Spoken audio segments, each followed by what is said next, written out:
Grandmaster Denes Boros, and we're live on Twitch, on YouTube, on TikTok, on Instagram, and whatever else is out there. I can't keep track of all these things. All that said, yes, I am Boros. I am the biggest rival of One Punch Man.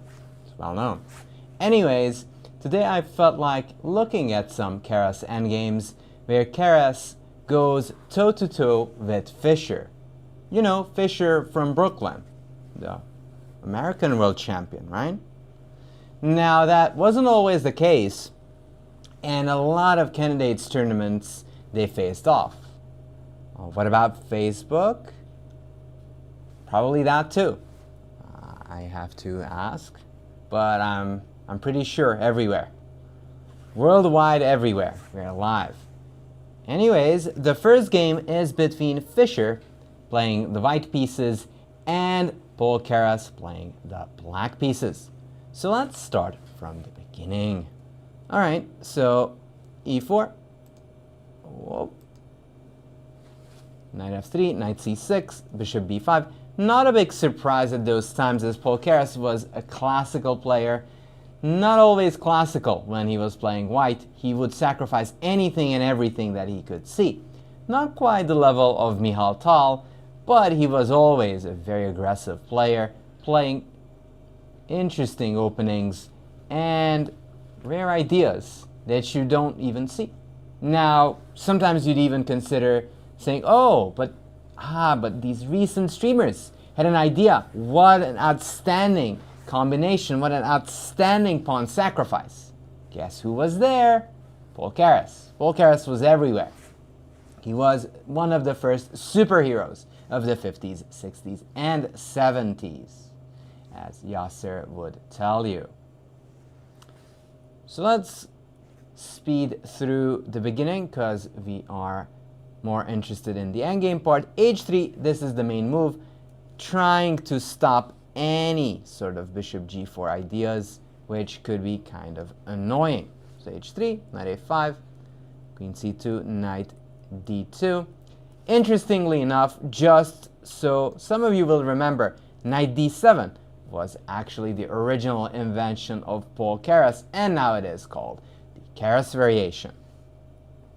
Queen c7, knight d2, takes, bishop b7, knight f1. Yep, these we're not interested in, and we're going to start over from here. Now, Fischer's position is not at all bad. In fact, black has more pawn weaknesses. Well, g7 is not really a pawn weakness yet, but that knight on f5 is kind of dangerous. And just before we sort of get into the endgame part, we can start off with a tactical problem. So this is the first moment we're going to take a little bit of a pit stop and try to find Bobby Fischer's next move. By the way, whenever you're looking for a tactical idea, you always got to look for loose pieces, because those are telltales and signs that there is something wrong with our opponent's position, and in this case, Paul Keres' position.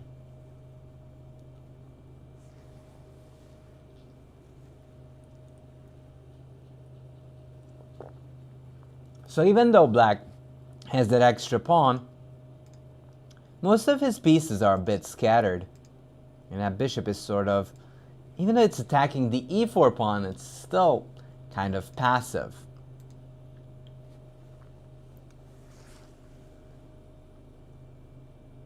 So queen g4 would make a lot of sense. However, it doesn't force matters too much. And Fischer, if you know Fischer just a little bit, you know he likes matters if they're forcing. Knight h6 check, indeed. Going for the immediate tactical idea. Now if king h8, there's knight takes f7, and white wins the pawn. Maybe even do a little bit of a bullseye, repeating back and forth. But of course, Keres is not going to do that. So instead he goes g takes h6. Queen g4 check.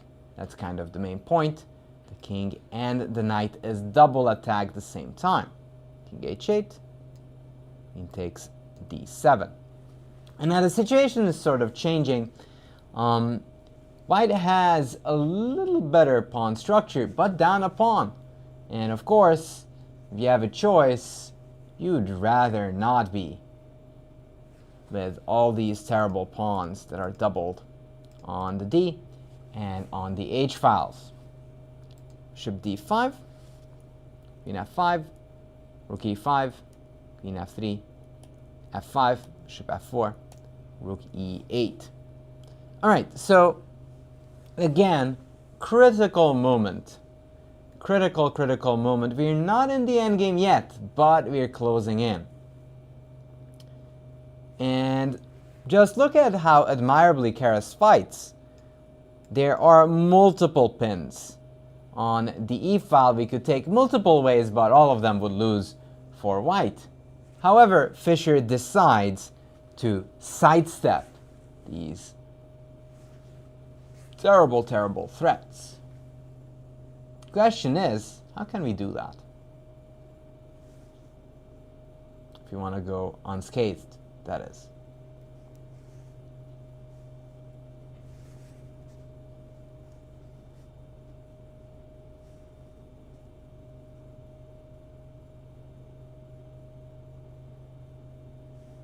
Usually people don't appreciate how good Keres was among the bests. That is true. Keres is one of the best players who didn't become a world champion. But even that said, he finished second in candidates tournaments, more than I could count on my fingers.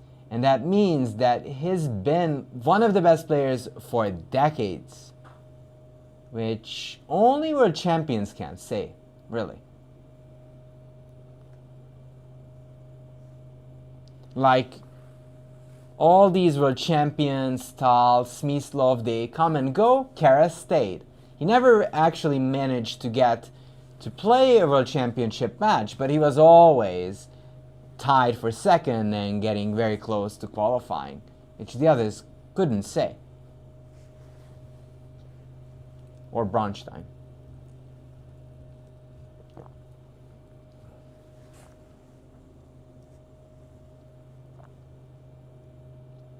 Queen h5, indeed. And it's a beautiful move by Fischer. You can't take with the pawn because of queen takes d5. And not only you're down a piece, but you're losing everything else as well. So bishop takes e4 is forced. f3. Very beautiful tactical play by Fischer. There's no bishop takes f3 because of queen takes c8. And you're losing the rook and the game to bishop c6. But now here comes the big question. Should we trade off as Fischer, or should we stay on track?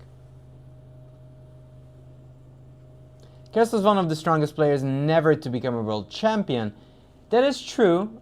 However, Korchnoi is also someone who tried multiple times and was dominating for quite a while. So he's also quite a strong candidate for the strongest player who never became a world champion. Although I'd still say Keres is probably the strongest one.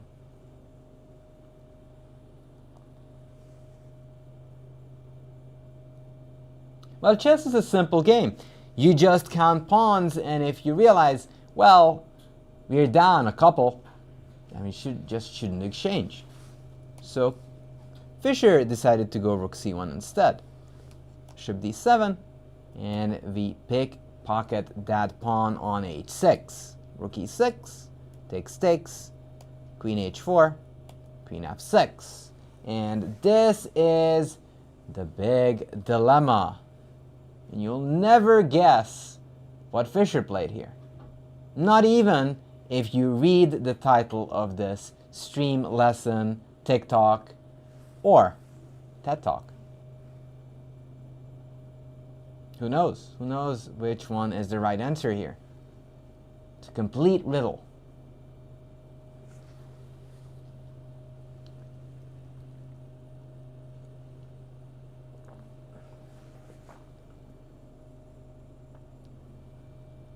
takes. Wow. You guys are on fire. How could you guess queen takes f6? Unbelievable. Unbelievable. Rook takes f6. Okay, so we managed to exchange queens, which is a great news because this is insane in the endgame. But your opponent will not resign just because you exchanged and you say, well, hey, I am the titled character. You are supposed to just lay down and say, okay, it's game over. Let's everyone just move on. There's nothing to see here. You still have to work around it, right? So task 1 is done. The main character, the protagonist, showed up.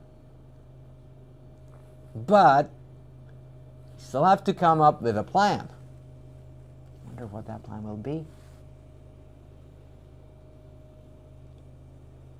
So I do have a secret formula that I use when I play chess.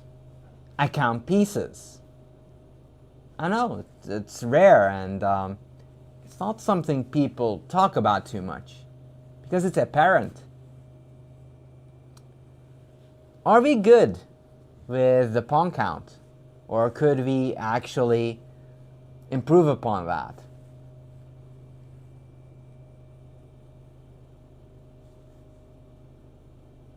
Yes, no, maybe? Or you need an extra hand to count. I mean, I have some extra hands. If you need one, I can. Okay, so 1, 2, 3, 4, 5. Yeah, 5 for white. I'm not going to help with the other one. I assume all of you have hands there. Yasser would improve it? Probably. I think so too. But there's nothing that Yasser wouldn't improve. Okay, so before we make a decision, let's give ourselves some candidate moves. I mean, I see that all of you are fans of these Grim Tales and Little Piggies, which kind of weirds me out a little bit. Like, why? Why are you guys such a big fan of those German folk tales? There are betters out there, better ones, especially stories about Merlin. Highly, highly advise you to read stories about Merlin. It would actually help you become a better chess player. Okay, so we've got Rook d1 as an option. Perfect. And of course, one little piggy could go to c7. But is there a third option? As we all know, the third little piggy is the one who ruins all the fun. Or at least in the jokes. How am I doing? I am okay. I'm okay. I'm alright. How about g4? Well, that was the first reason I said that we should count pawns. If you go g4, I'd say we've got 5 pawns and our opponent just about a billion. Just about a billion. Billion to 5, and we start trading. I hedge my bet on the billions of pawns.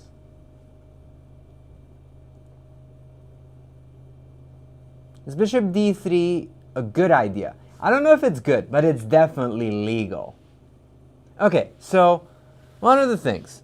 Of course, you want to activate your rooks, but is there anything else you might want to activate? Fix the f-pawn? I'm not sure if that's priority when you're down a pawn. Not necessarily bad to go f4, but I don't think it's the first thing that you should be trying to achieve or do. Yeah, let's bring that king, and that is exactly what Fischer did.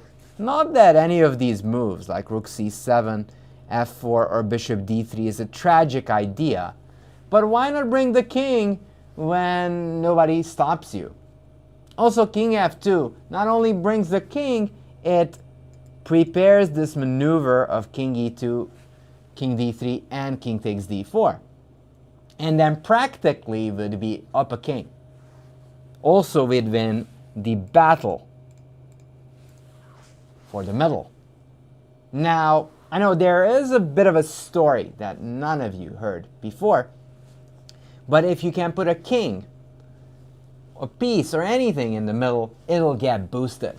Just like in any video games, you get boosted immediately if you get in the right zone. Same in chess, you get in there, you get boosted. That's what you want. So, that's what Fischer is going for, even though I don't think he was a gamer at all. Can we quickly evaluate? I think I can. I don't know if you guys can evaluate, but if you want to, go ahead. What would be your evaluation right now? How big is the boost? Ooh, it's huge. It's a huge boost. It's like a very big one. It's like rooks could fly L-shaped kind of boost.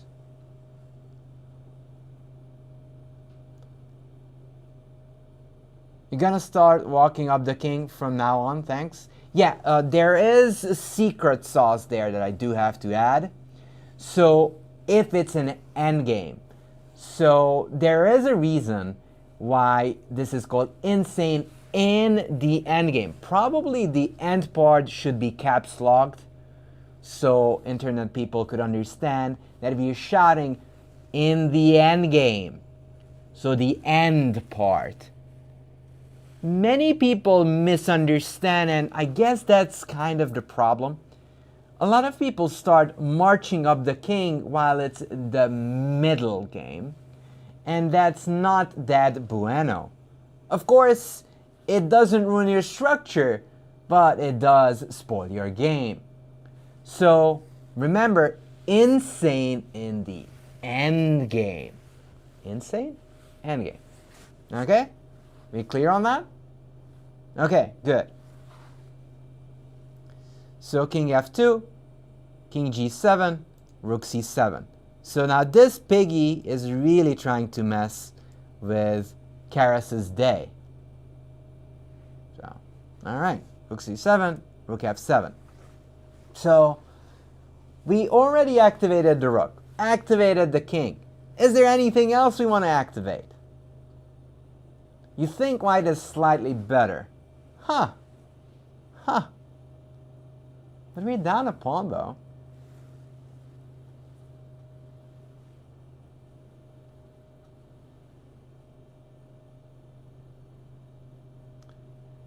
Patrick is saying, I hear you saying this, but I find it likely I'll still be going insane before the endgame, lol. Well, that's why you watch all the episodes of Insane in the Endgame.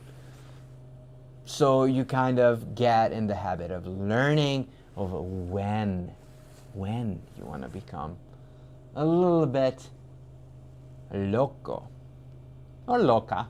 Nah, I don't know. It depends. It depends who you are.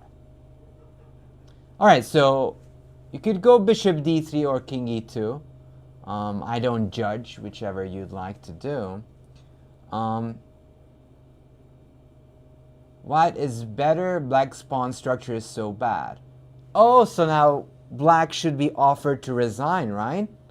Just offer them, okay, so you have a bad position, your pawns are bad, okay, good game, resign. I don't want to play this out, just resign. Yeah, I never tried that, but I guess I never will.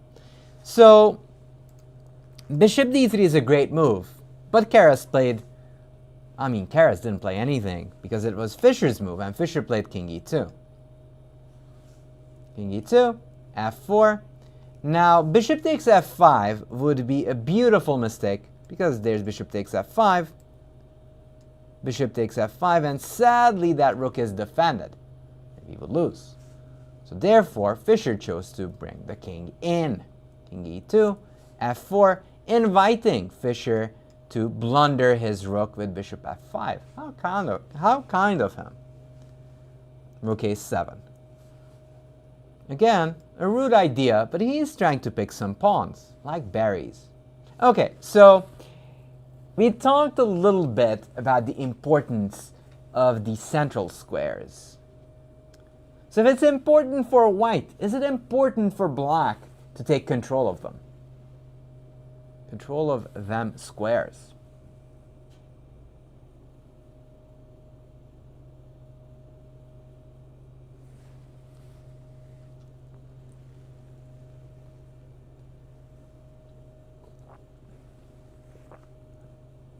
Bishop e4 is what you're thinking. It's a good thing that you thought about bishop e4, but it is definitely black's move.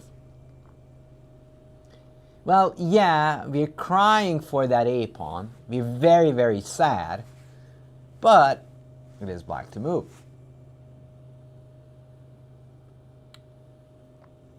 Bishop c8 does not lose the pawn, but it does lose the other pawn on h7.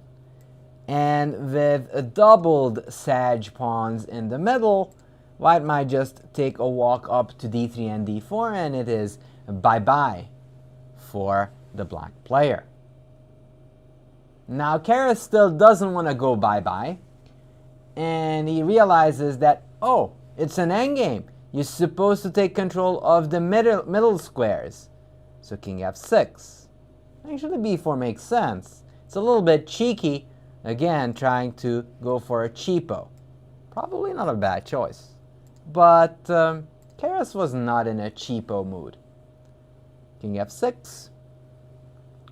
Rook takes a6. Rook e7. And now there is drama on the board. Which side should we bring our king? Or should we even touch that king? Or tell that king to move? Or not? I mean, king f6 is a great move. He's just trying to come closer to those pawns and those central squares. Now, just so you guys don't feel too stressed out, the king can go this way and that way. King d3 is a little bit suspicious, so before anyone says king d3,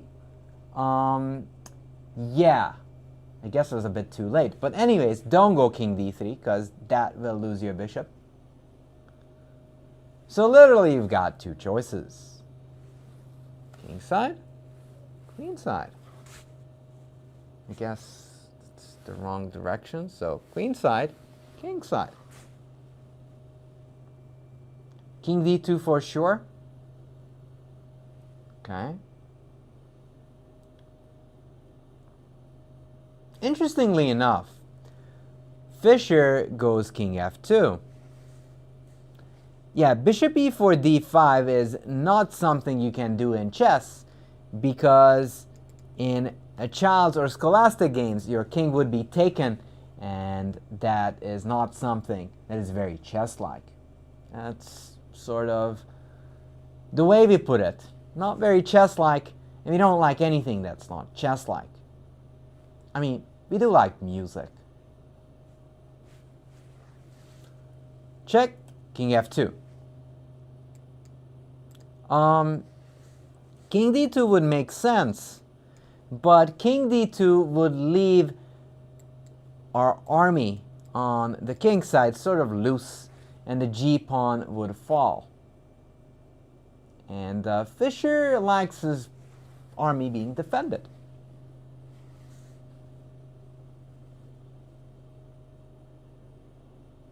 So he goes king f2. And just notice how Fischer plays these positions. And the reason why king f2 is played is because he just wants to make sure that everything's under control. Why not bishop e4? I don't think that this is necessarily a bad move. It's just troublesome. In many cultures, especially Japanese cultures, there is a saying called mendokusane, which would be roughly translated as troublesome. How shocking. Now, bishop e4 would be the troublesome kind of move. Is it bad? Nope. Is it good? Nah, it just feels uncomfortable. It's not that it's something you cannot do, but it's something you shouldn't do. I guess, yeah, it kind of boils down to something that you shouldn't be doing. I hope that explains why Fischer didn't play bishop e4 here. It's just Mendoksane. So he goes king f2 instead. And says, nah, just defend everything and see what my esteemed Estonian player is thinking about this position.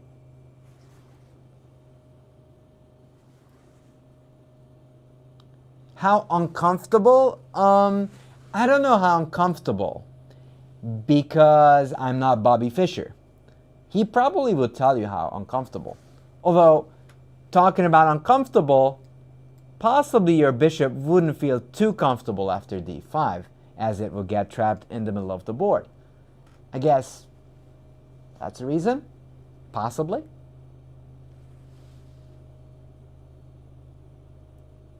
King f2, bishop e6, rook takes d6, king e5, rook c6. Fischer's only 16 here. I'm pretty sure he would have a strong opinion of bishop e4 still. Rook c6, bishop d5. Okay, so there's always a moment of uncertainty when you're not sure how many pawns you have. So I would get a bit uncertain and do the Yasser thing, counting pawns. I would go 1, 2, 3, 4, 5 for us. For black, not as many. I wouldn't go not as many, but probably I'd say 4. So I guess things are looking good. All right, when things are looking good, what are you supposed to do?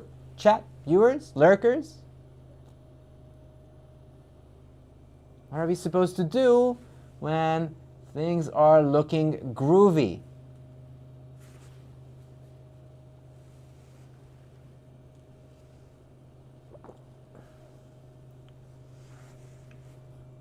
Win? No. We never win. We just wait for our opponent to resign. Maintain the position. Moves that doesn't sound like evaluation to me.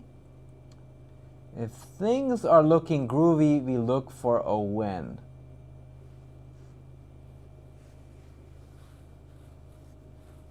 Okay? Improve the position. Anatoly Karpov. Ha ha ha. Yeah, that's fair. Positional advantages want to be nurtured. Okay, so if we're against nature but we want to nurture the advantage, how can we nurture that advantage?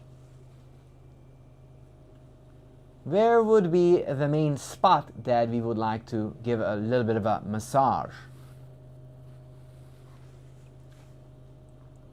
As Yasser would put it. Exchange. Well, right now, the first thing that we've got to deal with, that our rook is under attack. So never forget, your opponent's first thought is, haha, somehow I'm going to be like a snake in the grass and I'm going to take your pieces. So you've got to be vigilant not to blunder in one. I'm just telling you up front, don't hang your rook. If we trade pieces, it's a winning endgame. That is correct because we've got an extra pawn. Pressure the b pawn. How, Matt Wilson? How should we attack that b pawn?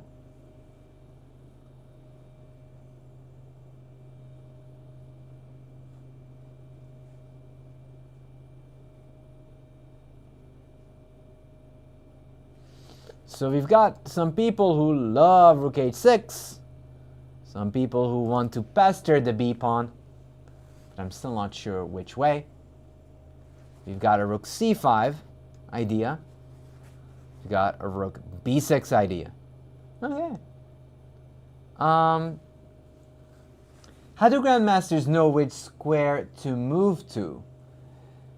So I assume that Fischer looked at all three of these options and said, well, there is a higher probability that if I attack XYZ pawn, there's a likelier chance I'm going to succeed. Now, I'm not sure if he used the word probability. It's something I'm rephrasing his thoughts, let's put it that way. I do think that chess players have this internal statistical machine that's always working. And they go, okay, this is an idea, but it's not, just doesn't feel right. Statistically, the advantage is just insignificant, and it just doesn't fit my hypothesis. Of course, this is a language used by 0.0005 of the grandmasters I've ever met. So probably not many. Anyways, here Fischer went for rook h6 because he thought statistically this pawn should be falling. Now, rook c5, like rook b6 is very interesting. Rook c5, there might be king d6 takes bishop c4, and there is a famous saying, you should have quality pieces and not a high quantity of pawns. So you should have better, improved pieces over there and not just terrible ones on b1. And talking about terrible ones on b1, after this naughty check, we can go king c5, say hello to that rook, and after rook e2 check, rook e1, we can say bon voyage for that bishop. So if you go here, here, here, check. King f2 is not advised because it's mate. And if you go here, I take here. Now you might be telling me that you can't take that pawn, but again, quality over quantity, that d pawn is going to make a run for it, and probably it is black who will be pushing. Neural nets are the future. Nah, they're the past. Anyways, moving on to more important topics. Rook h6 was played because a smart human being decided that rook h6 is probably the most practical move. And by the way, talking about good practical decisions, there's like something that sort of distinguishes humans and androids that kind of think of electric sheep, or dream of electric sheep rather. Now, Fischer was a prototype computer thinker. Like, he always thought like a computer. He wasn't really trying to make the ultimate best move, but the one that preserves the advantage. So maybe rook h6 isn't the best one, but limits Keres' chances of survival. And that's actually one of those disagreements that computers have and professional chess players have. Which is not quite true, because those who actually create these computers and AIs, they're not super grandmasters themselves. I'm sorry to say that. Otherwise, they wouldn't get this ludicrous ratings of 34K, which is a rating, I don't know who invented that thought. That definitely, they didn't. They might be 2900. 34K? No way. No way. That's not a thing. Anyways, my point is, sometimes computers say, well, hey, that was a bad move. That move that you played there, up 5 queens, was a terrible move.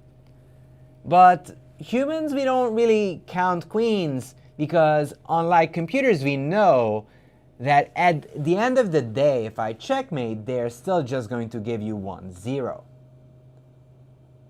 So if I get 1-0, if I'm up just a rook, but I'm mating you, that's good enough for me. So that's one of those things that Fischer was really good at. He went for the minimum amount of advantage, but he knows he's going to nurse it to victory. Now I think I added an extra 0 over there. That's not what I intended to do. Yeah, let's stick with 34 million. We can't go wrong with that one. Alright, so rook h6. Now, if we're trying to understand endgames, and we just talked about quality over quantity, what is something that Keres should look for in this position?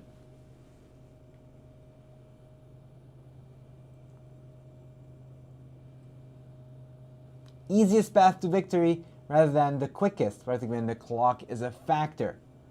Yeah, when anything or everything is online, we know the only thing that matters is the clock. There is actually one specific streamer who I was sort of joking with and said, well, if they ever do a scientific experiment with you, they're going to think that, the clock must be the most important thing in chess. But they would not realize that her method is just to use the clock as a weapon, which is actually completely fair. And probably time trouble was a factor in this game as well. Anyways, so we're looking for a clever and aggressive move by Keres, which actually will make Bobby's life a little harder. Probably Fischer had wished he had a knight on g4.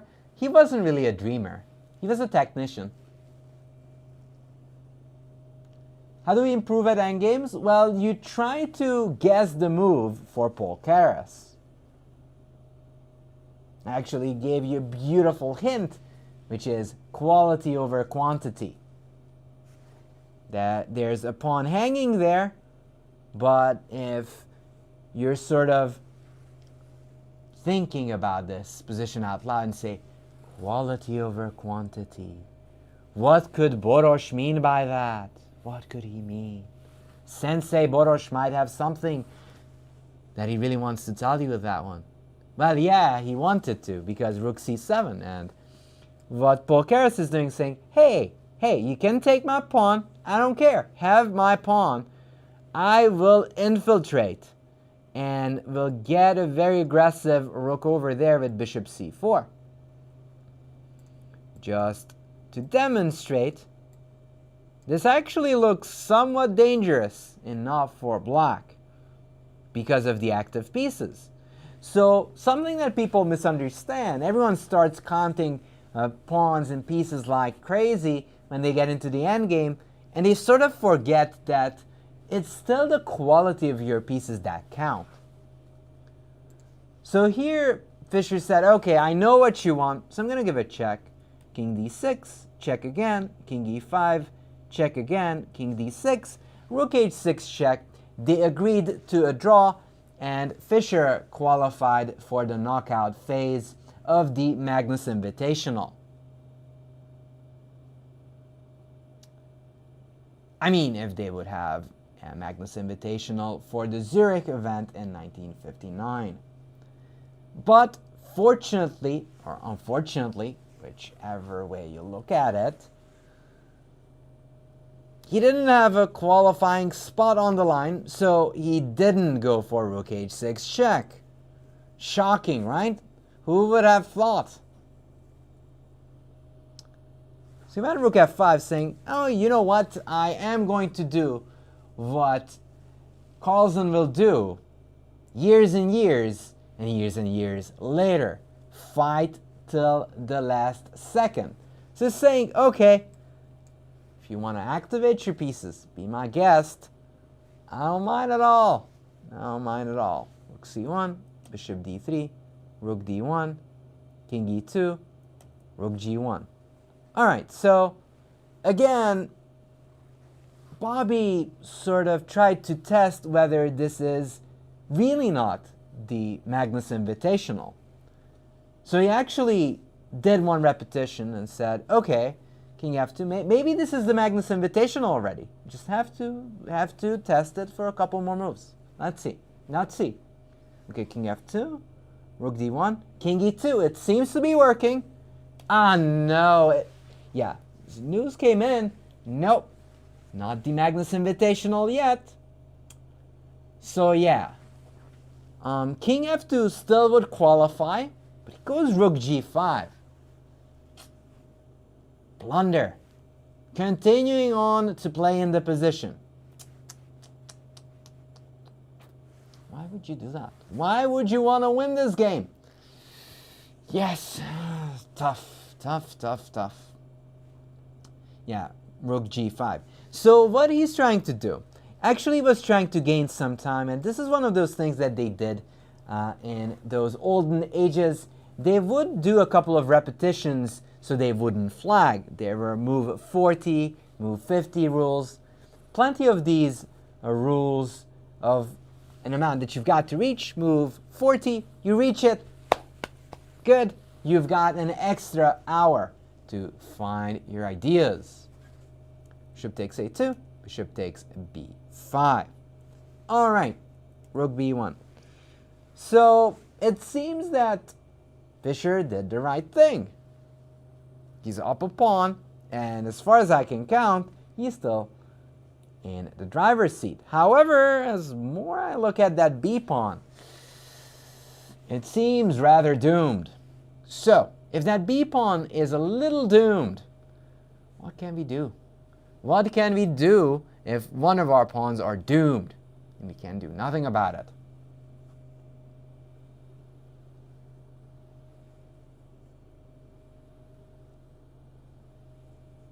We do these in online games with increment all the time, or at least I do. No, that's a good thing. It's good.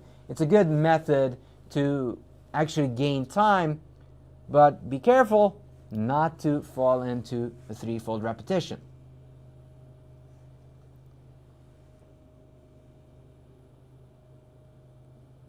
All right, so in chess, you've got to suggest moves. Of course, it's good to theorize, build hypotheses, and ideas like that. But at the end of the day, you need to play some moves and ideas. Yep. Here, Fischer goes after the d pawn. Quickly. Immediately. Takes. Check. Takes. King takes d4. Rook takes. Check. King e7. And look at that. Perseverance did pay dividends for Bobby. He's up a pawn. But there are some dangers. And those are those things that you shouldn't forget when you have a better position. So you have to identify the dangers you're facing. What danger is white facing in this type of position?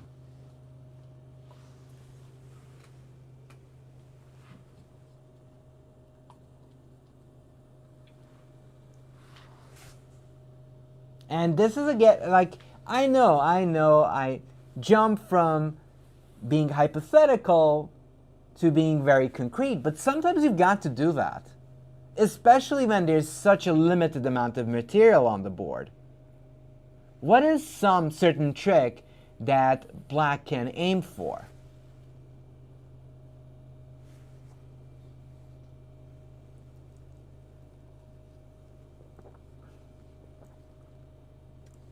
Only 3 pawns left on the board. What would happen if those pawns would whoosh, disappear? The wrong corner? I mean, wrong corner is one idea. That is definitely an idea, Kukanov, of course.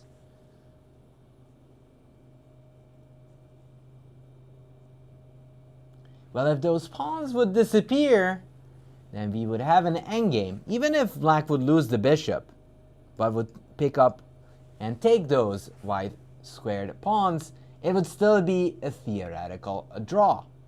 So Fischer will be able and will have to be careful about not to fall for that. King e4, rook here, bishop a6, bishop f7. So it's just making sure that that bishop won't be attacked. And again, notice everything on this side of the board is well defended. Bishop c8, g6, rook h7, bishop g4. And this is actually masterful technique by Fischer. The computers might not agree that this is the best, but from a practical standpoint, this is fantastic. Why? Well, he just makes sure everything's under control, and then he proceeds to move forward from there. Rook g7, here, takes, king takes f4. Okay, so this is a little bit tricky. We are reaching the end part of the end game. So that's the very, very, very end part of the game. So there's only one more thing that we've got to be careful with, right? Not to lose the f-pawn, because if we do, that's the wrong corner, and really nobody cares that we have an extra bishop. That is still a draw. But Fischer is vigilant. King g5, f4, bishop e4, f5 would be a meh kind of move, because bishop f5 and the king would chasse back and forth. So that's no good. h4, h5, h6. Bishop f5, not a trade that Keres would like to take. Bishop g6, bishop e6. Here, just a little bit of shuffling. There's no reason for Fischer to rush. Bishop g4. This is still a win. If black takes, king takes. Here, king f5. And we get what we all love in chess, and that's called the opposition. Here we would even control the all-important f8 square, and we are winning. So he goes bishop c4, f5, bishop h5 here, and f6. And here, Keres resigned, but you still got to be careful not to mess it up completely. And the main plan that wins here is to bring that king to e7, do nothing spectacular, because black is just condemned to waiting. So we just go here, bring the king over, wait for the right moment, and like a hawk, strike with bishop e6. No more controlling of those squares. You've got to leave. f7, and we promote to a queen and winning. Also, if bishop g8, we still have this idea. So instead of bishop b3, bishop e6, now we exchange. There's no way you can control that square anymore. f7 looks like a stalemate, seems like a stalemate, not quite a stalemate, because we're going to queen and win the game. So that is the reason why in this position, after f6, Bobby Fischer won the game and Paul Keres resigned. So thank you so much for watching. Hope you enjoyed this lesson of the game between Fischer and Paul Keres.